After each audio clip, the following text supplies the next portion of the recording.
he's not Chinese. His water also occupied by China. He state he support independent of Turkestan for Uyghurs. So he support the Uyghurs to speak against the Chinese government. Good afternoon, everyone. I am Zhang Peipeng from Cambodia, and I am supporter human rights and freedom.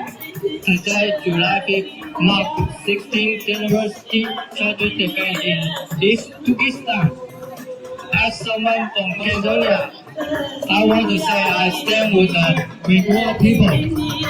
This couple happened because the Chinese government, CCP, forced the Uyghur people to move and to work. We demand truth, justice, and then all the questions.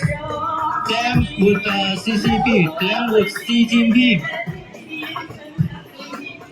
各位朋友，我係江培群，係嚟自廣東嘅一位人權捍衞者。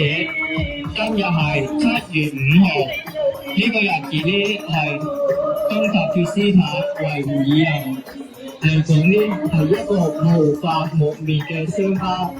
16年前一場悲劇性衝突嘅烏勒木齊。發生咗一場和平抗議，有鎮壓演變成暴動，最後1萬多名嘅維吾爾人被強迫失蹤，而一切嘅根源就係中國共產黨將維吾爾人天逐家鄉，強迫佢哋南下落廠勞動。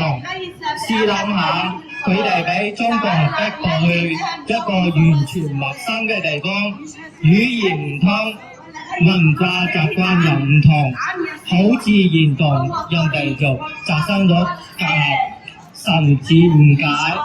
呢種情況下呢，就會引發民族之間嘅民族嘅導火索。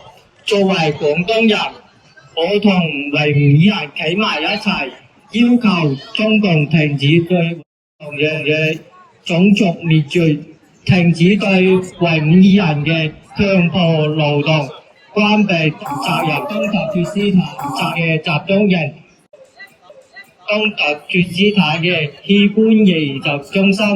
我哋要求真相、公義同埋結束所有壓迫，追究中國政府責任，追究習近平責任。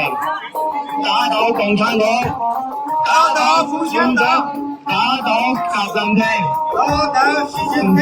多謝大家。Thank you.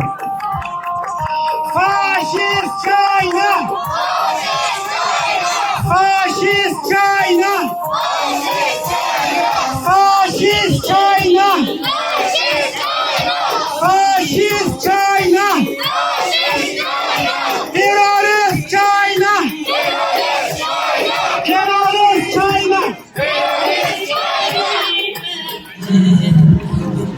Beste Freunde, beste Kameraden, ich bin Feilo aus Kantonia.